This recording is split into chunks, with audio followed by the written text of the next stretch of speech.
Maybe not many of you understand this, but from the moment you become a parent, you will go out of your way to make sure your children grow up in the best possible way. I admit that, from time to time, I've been a pretty strict parent. I control my daughters from being on their cell phones too much. I limit TV time, and I'm a bit of a stickler at school. I don't like my daughters to get bad grades, and I know my wife feels the same way. But you know, not everything is so simple.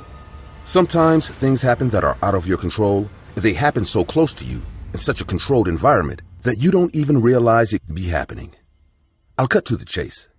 Today, I will tell you the story of how my youngest daughter was torn from the tranquility of her room and exposed to a mass audience of psychopaths who would then try to kidnap her. At first, there was nothing to worry about. From the moment we had daughters, I swore I would never give them a bad upbringing or be an absentee father, as they were to me.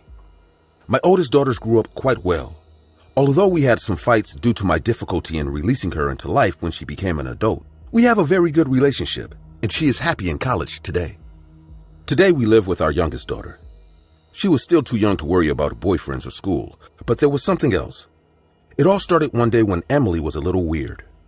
She is very smart for her age, and this is not always a good thing, as she is very good at keeping secrets, and that day, she definitely knew something that we didn't know.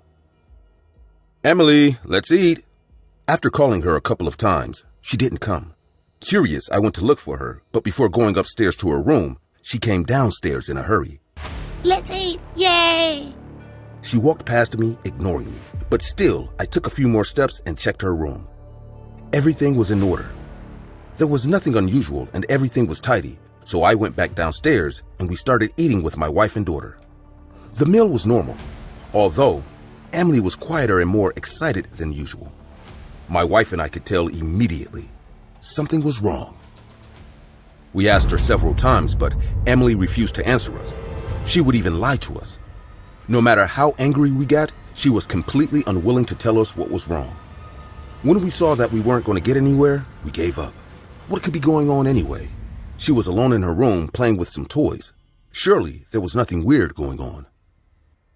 After that night, Emily's behavior became simply erratic. At times, she was well behaved, but whenever she was alone, she would scream, cry, get angry, and even break things. When we would challenge her for destroying things in the house, she would genuinely feel sorry and could not explain why she was doing it and would apologize, which confused us even more. One day, our patience reached its limit. I had just come home from work and was getting ready to take a bath when my wife and I heard a huge bang coming from her room. We ran to see what was going on, and we were both enraged and shocked at the same time. Emily had knocked over the TV. You see, there was no way to break the TV by accident. It was very well placed, and Emily knew she couldn't play in front of it. Because of the position it was in, the TV didn't fall by accident. Someone had intentionally grabbed it and smashed it on the floor. When we asked Emily what had happened, she responded angrily and said she did it because she felt like doing it.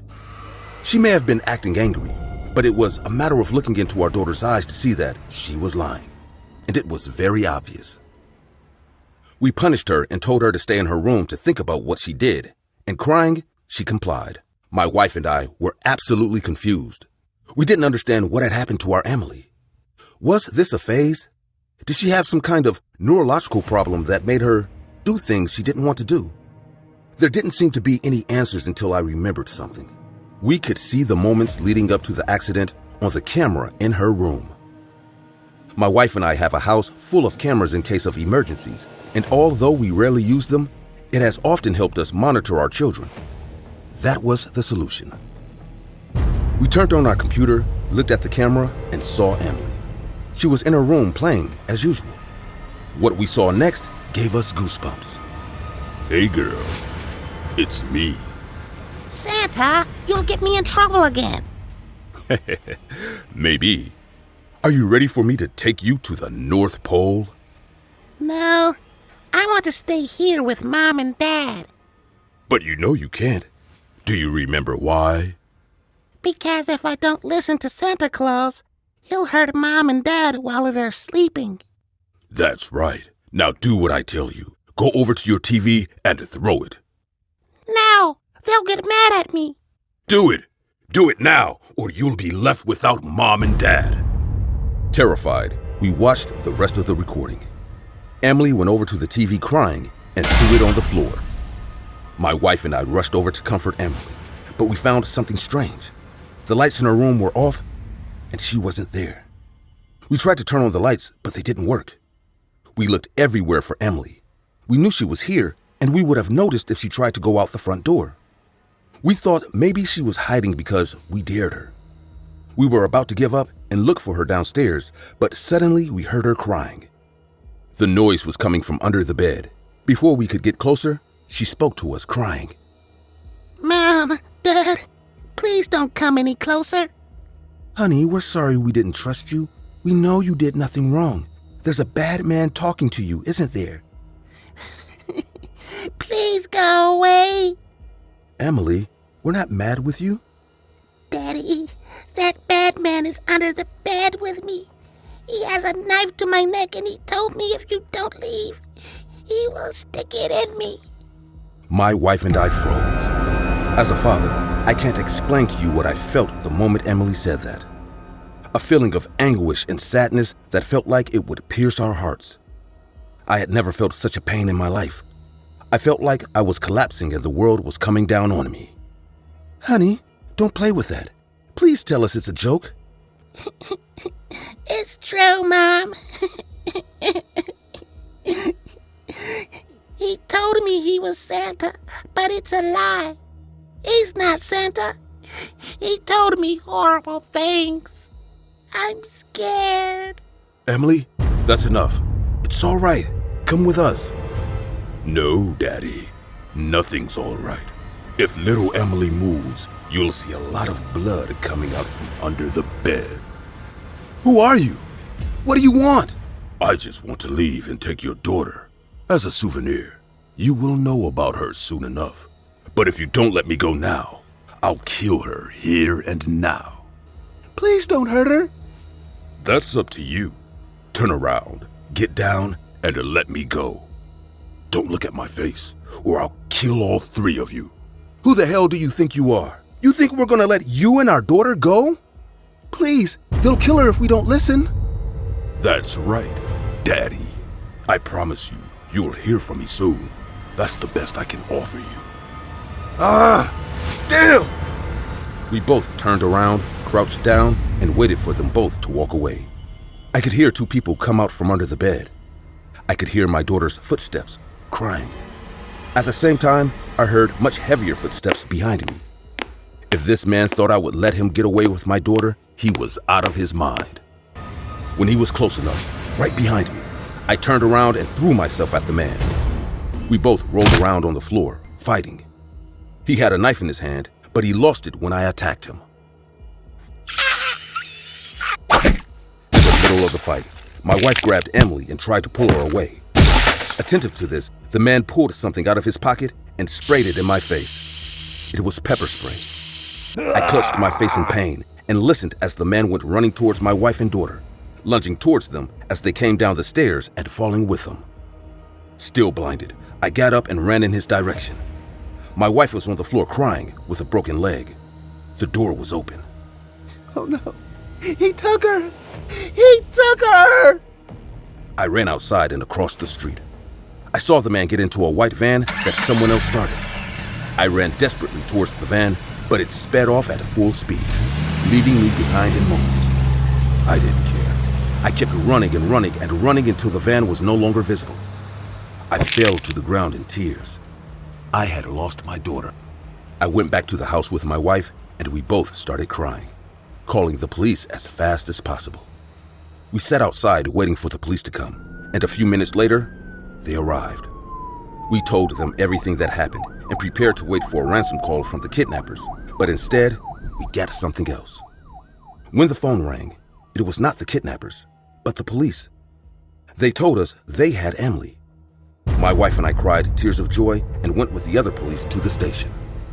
Apparently, they caught the criminals by chance, even before they received the distress call. They found the white van speeding, and when they saw it had no license plate, they knew they had to stop it. As soon as it was stopped at a traffic light shortly after, the hijackers wanted to avoid a conflict with the police, and simply turned themselves in. We arrived at the police station and hugged Emily. It was all over now. The men ended up confessing everything. They had no plans to ransom Emily. The psychopaths were streaming for the deep web. There were hundreds of people watching my daughter at all times, and once after they kidnapped her, I can't even tell you what they had planned with her. But you get the picture. When I got home, I deactivated all the cameras and removed them. From that day on, neither my wife nor I allowed ourselves to rely on technology to protect my family. Emily is better behaved than ever, as she, more than anyone, knows what can happen to her for trusting strangers. Today, I feel that my family and I are more insecure than ever. But you know what? I feel I have the right to feel this way. This story is loosely inspired by an actual hack by a man belonging to an unknown group on the deep web. In 2019, a family in Mississippi experienced a terrifying invasion of privacy when a Ring security camera installed in their daughter's bedroom was hacked. The hacker not only watched the girls, but also began talking to them through the camera, telling them he was Santa Claus. Shortly thereafter, it was discovered that this man was sharing the video of the girls to a large group of watchers. I was supposed to be boxing up my uncle's things. Nothing special, just old tools, some dusty books, and half-rotted junk in his garage. He died 2 months earlier. Everyone said suicide, hung himself in the basement. But even then, I didn't believe it. Not with the bruises they'd ignored. Not with the way the lock on the inside of the door was shattered. I found the USB drive taped under the bottom drawer of his old workbench. Black, no markings.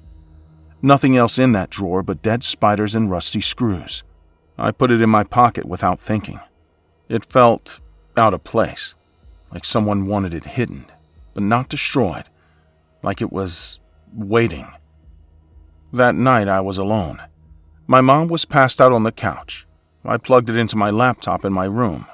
Only one file. Cipherdoor.exe. The icon was blank. Just a red dot in the center. I double-clicked. It launched a browser window that didn't look like any browser I'd ever seen. No URL bar, no controls, just a login screen and a single clickable link under it. Recover account. No text field, no buttons, just that one option pulsing softly like it was breathing. I stared at it for a full minute. There was no back button, no way to close the window. Not even a task manager could kill the process. The cursor stayed locked to the window. I didn't click because I wanted to. I clicked because it felt like I had to. The second I did, my phone rang. Unknown number. No ringtone, just loud static. I froze, but answered. "Welcome back, Jonah." The voice was calm, steady, but wrong. It sounded like someone talking through a translator, slightly off, like each word was stitched from 100 voices. "It's time, friend." I didn't say anything. My mouth went dry. They knew exactly where I was. Before I could hang up, the call ended. My hands were shaking when I looked back at the screen. It wasn't a login page anymore. It had opened into a full dashboard, black background, blood-red text. No usernames, no icons, just rows of threads with labels like coordinates, dates, and timestamps. The kind of things you'd expect on surveillance software, not a forum. Each entry had a link. Most said video active. I clicked on one. A dim room. A man tied to a chair, screaming into a cloth gag. For 30 seconds he struggled. Then someone walked into frame and turned off the light. Window instantly. The top of the page updated in real time. My IP address appeared in red. Account restored, session active. I hadn't typed anything, but it knew I was there. I scrolled down. There were folders titled Contributions, witnessed events, legacy access. The last folder had 5 items, all of them tagged exit attempt, failure. I clicked the 4th one. The video opened fast, no loading. My uncle's face filled the screen. His hands were zip-tied. His eyes were wide and bloodshot. He was whispering something like a prayer. Then a figure stepped into view dressed in black, wearing a mask like a smooth oval. No mouth, no eyes, just a slit running vertically down the center. The figure raised a syringe. The video cut off just as it touched his neck. A new thread appeared instantly, time-stamped for that exact moment. Viewer, Jonah R. logged. That's when I knew I wasn't just watching. I was part of it now. The feed flickered, and for a second my webcam light turned on. I didn't even think. I slammed my laptop shut, but I knew it was too late. I didn't sleep that night. Every few minutes I thought I heard tapping on my window, but when I checked, there was nothing there. My phone stayed on airplane mode, but at exactly 3:11 a.m., it lit up. No number again, just one notification. Live post created. Jonah R. Feed active. The message came with a link. Against every instinct, I clicked it. My webcam turned on instantly. There was no time to react, no settings, no confirmation. It streamed me directly to the site. I was the post. I unplugged the laptop, tore out the battery, but the screen stayed on. My face was still there. In the corner, a timer was counting down. It was at 000958. And underneath, session lock, final. That's when the whispering started. Not from the laptop, from inside the room. It was low at first, like someone trying to speak through water. I checked the closet. Empty. Then under the bed. Nothing. I stood up and the lights went out. The screen glowed brighter in the dark, my own face staring back at me. But it wasn't a sync anymore. The feed was lagging.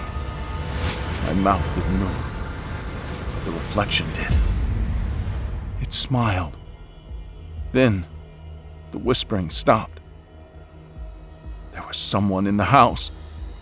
I heard the back door unlock. Not break, unlock. Like someone already had a key. I grabbed the heaviest thing I could find, a broken desk lamp, and backed into the hallway. I heard footsteps, not heavy, just the sound of bare feet dragging slightly across wood. Slow, deliberate. I crept down the stairs, trying not to breathe too loud, but every creak of the wood echoed like a scream. When I reached the bottom, the kitchen lights were flickering. That's when I saw him. The same figure from the video. The mask with the slit. Only now it moved. The slit twitched open. A wet, gurgling breath slipped out. He didn't run. He didn't even lunge. He just started walking toward me, step by step, with the slit in his face expanding into a jagged hole. Inside, something twitched like tongues or fingers. I ran. I didn't care where. I bolted through the living room, slammed the door to the basement, and threw a shelf in front of it. I was panting, barely thinking. That's when I looked up and saw the screen. My uncle's old computer was still on. The same browser. The same site. But this time the thread title was different. Replacement confirmed. The screen showed a split feed. On one side, my uncle was tied to a chair. On the other, my own hallway. Live. The figure was already on the stairs. I tried to break the basement window. The figure was at the door now, slowly moving the shelf aside with inhuman calm. Not brute force, just patience. It had done this 100 times. I grabbed a crowbar and stood back. The second the door opened, I swung. It hit his arm, but He didn't react. His fingers latched onto the bar and pulled it from my hands like I was a child. He tilted his head once, then raised the needle. I didn't feel the needle. I just remember the cold metal against my neck and the way the world snapped sideways. But I didn't pass out. I panicked. I threw my weight forward, slammed past him, and crashed through the basement window. The glass tore my shoulder open. I landed hard on the concrete outside. My leg bent wrong. I screamed and crawled. He followed. Didn't rush, just climbed out through the broken window like it wasn't a problem. I dragged myself through the glass, covered in blood and glass, screaming for help. He didn't speak, didn't run, just walked after me. When I looked back, the slit in the mask was wide open. Something inside it was moving, shifting like fingers and tongues pushing against the edges. I made it to the front yard before he stopped. He just stood there on the lawn, head tilted like a confused animal. Then he turned around and walked back into the house, calm, silent, like he'd finished his part.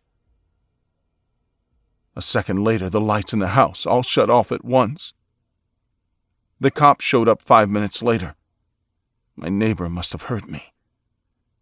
They found the man inside, still sitting in the basement. Said he was drugged out of his mind, barely breathing. No ID, no explanation. The report said, home invasion. No mention of the mask, no mention of the live stream. My laptop was gone. Since then, people show up outside my house. Different ones every time. Just standing there, staring. They never come in.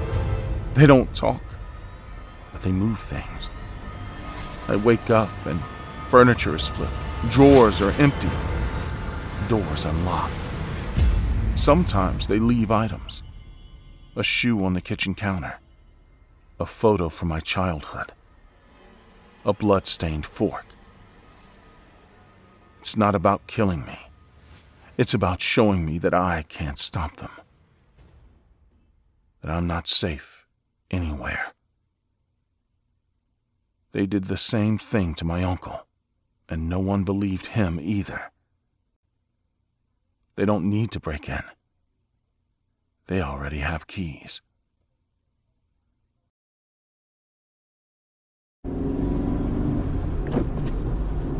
For me, a 25-year-old accountant, the bar had always been the ideal getaway from the monotonous cycle of spreadsheets and meetings.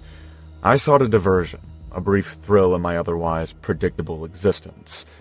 As I entered the bar on a Tuesday evening, the soft lighting created shadows that danced across the faces of patrons sipping their drinks. I settled at the counter alone and soon found myself swirling the remnants of a whiskey I had been nursing. Laughter erupted from a group of friends at a table behind me. Nearby, I noticed a couple in a booth, whispering to each other, and a pang of envy hit me. It was always the same every night.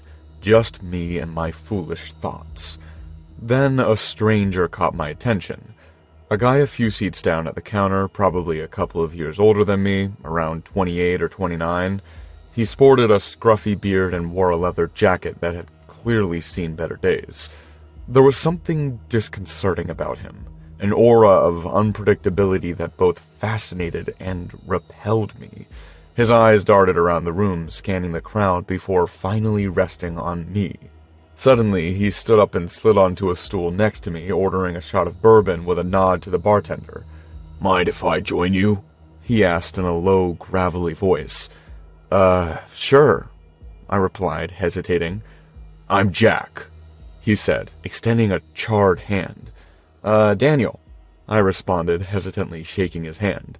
Jack's grip was incredibly firm, almost too firm, sending a shiver racing down my spine. "What brings you here tonight?" Jack inquired. His stare was piercing, as if he were uncovering the layers of my very soul. I explained that I just needed a break from work and then inquired about his reason for being there. Jack chuckled, sending a chill throughout my entire body, and leaned in closer, lowering his voice as if sharing a secret.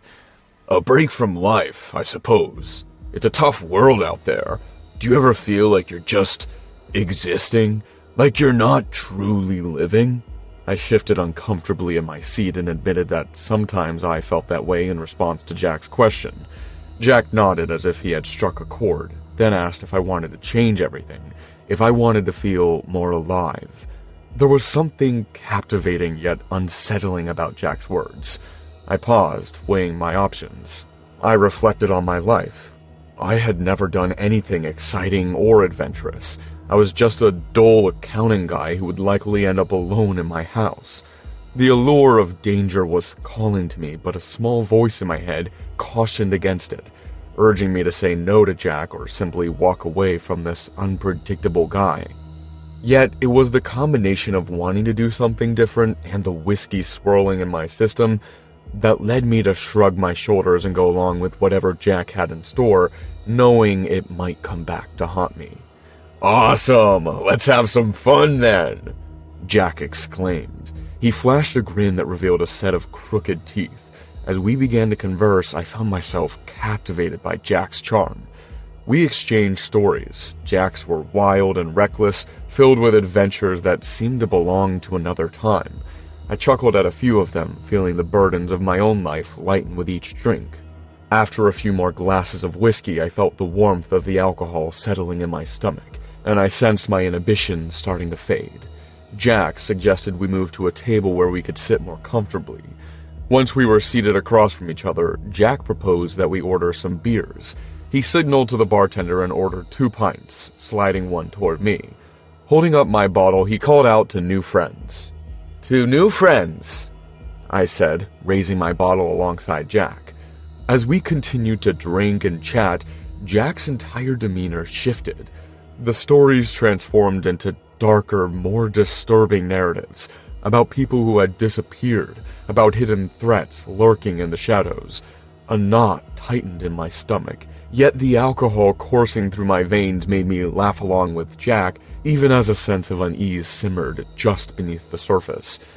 "Have you ever tried something really wild?" Jack inquired, leaning in closer, his eyes sparkling with mischief. I half-joking asked him what he meant by wild. Jack claimed he had something that would blow my mind and asked if I was interested in trying it. Curiosity piqued, I asked him what it was. Jack retrieved a small vial from his pocket. The liquid inside shimmered a brilliant blue under the dim lighting. "Just a little something to take the edge off. Trust me, you'll feel alive," he assured me. I questioned Jack about the substance, my heart racing at 1,000,000 miles per hour.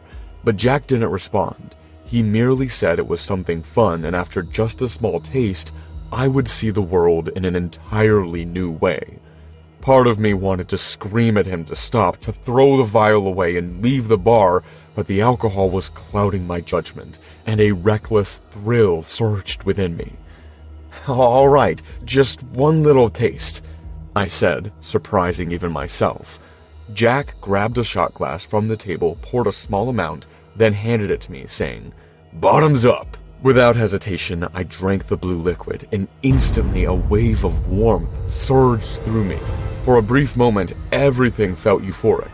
The laughter, the music, the dim lights. But soon the world began to tilt, and the sounds morphed into a distorted echo. Jack inquired if I was all right, but his voice seemed distant, as if it were coming from underwater. My vision started to blur, and a wave of dread washed over me. I began to voice my discomfort, feeling a sharp pain rise in my chest. Jack's demeanor shifted from friendly to predatory as he urged me to relax and let it take over. Before long, the room spun wildly, and my body felt heavy, as if I were sinking into the ground. I attempted to stand and escape, but my legs and feet refused to respond. I glanced around, and the faces surrounding me twisted into grotesque caricatures, their laughter morphing into cruel taunts. I cried out for help, but my words came out slurred and feeble. Jack leaned in closer, his smile now sinister, asking if I wanted to feel alive. As darkness began to creep into the edges of my vision, I realized my foolish mistake. The last thing I saw was Jack's eyes, glinting with a terrifying hunger before the world faded away and I felt my head collide with the table. When I woke up, I realized I was alone, groaning under my breath. The harsh sunlight stunned my eyes and I realized it was the next morning. Suddenly, I sat up and realized I was in a dimly lit alley. My brain was hurting and confusion clouded my mind as I struggled to recall what happened last night. I needed to call the police, but panic set in as I checked my pockets and my wallet was gone, my phone too. I then slowly stumbled to my feet and the echoes of Jack's words and laughter haunted my brain. A chilling reminder to me that I shouldn't have trusted a total stranger, and that the thrill of adventure comes at a far greater cost than one could ever imagine, and that I wasn't going to drink or go to a bar ever again. Dear horror lovers, at SSG Animations, we pour our heart into crafting spine-chilling real horror stories just for you. If our stories give you goosebumps or make you double-check your locks at night, then do us a small favor. Like the video, subscribe to our channel, and share with fellow horror fans. Your support means everything. It helps us keep going and create even more terrifying tales based on real events. Stay scared, stay subscribed. Thank you, Team SSG Animations.